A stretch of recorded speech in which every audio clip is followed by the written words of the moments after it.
शून्य का आविष्कार जब नहीं हुआ था तो उस समय बड़ी बड़ी संख्या किस तरह से लिखी जाती थी, क्या आपको पता है? अगर नहीं पता है तो आज का वीडियो आप ही के लिए है।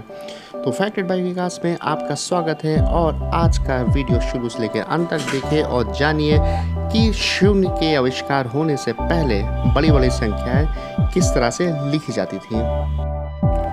पुराने ज़माने में जब शून्य की खोज नहीं हुई थी उस समय छोटी और बड़ी संख्याओं के लिए कुछ नाम रखे गए थे, परंतु वे आज की तरह बड़ी बड़ी संख्या नहीं थी। शायद उन्हें लाख करोड़ की या उससे बड़ी संख्याओं की जरूरत ही नहीं पड़ती थी। जब जरूरतें सीमित थी तो गणित की इच्छाएं भी सीमित रहती थी। खैर, अगर विश्व की प्राचीनतम ग्रंथ वेदों की बात करते हैं तो इसमें 10 की घात 12 तक की संख्या को पराद कहा गया और इसी का उल्लेख वेदों में मिलता है। इसे शायद आप गिन भी लें क्योंकि इसमें एक के आगे 12 शून्य लगते थे। ज़रूरतें बढ़ी तो बड़ी संख्याओं की आवश्यकता भी महसूस हुई और फिर एक नई संख्या माहौग का जिक्र वाल्मीकि रामायण के युद्ध कांड में आया, जिसमें 10 की घात 60 के रूप में इसको लिखा जाता था माहौग को। अब महात्मा बुद्ध के द्वारा तलक्षणा शब्द का प्रयोग किया गया, जिसमें 10 की घात 52 तक की संख्या के लिए ललित विस्तार में किया गया। ये सब तो धर्म ग्रंथों की बात हुई। अब इससे आगे गणितीय क्षेत्र में इनके प्रयोग की बात अगर हम करते हैं तो सबसे सराहनीय और अच्छा प्रयास तो आर्किमिडीज को ही जाता है। ग्रीक के द्वारा सबसे बड़ी संख्या को मीरियड बोला जाता था। आर्किमिडीज जब रेत गणक यंत्र के बारे में खोज रहे थे तो उन्हें लगा कि उनके शहर सिराक्यूज के समुद्री तट पर कितनी ही रेत को गिनना असंभव है, परंतु ऐसी बड़ी संख्या अवश्य लिख सकते हैं जो इन रेत की संख्याओं से भी काफ़ी बड़ी हो। आर्किमिडीज ने मीरियड को 2 बार गुणा करने पे 10,000 गुणे 10,000 इक्वल टू जो भी आती है उसको पाया और नई संख्या पे 10 की घात 8 लगा के इस रूप में इसको लिखा गया।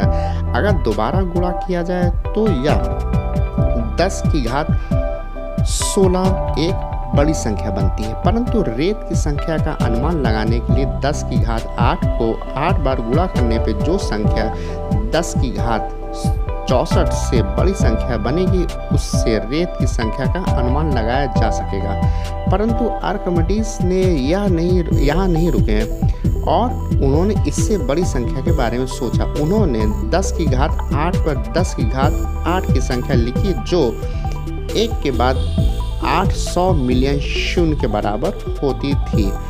और आप इस संख्या को अगर कागज़ पे लिखें तो इतनी बड़ी संख्या को कागज़ पे नहीं लिख सकते हैं। फिलहाल आर्किमिडीज की संख्या को लिखने की भूख यहीं नहीं मिटी थी।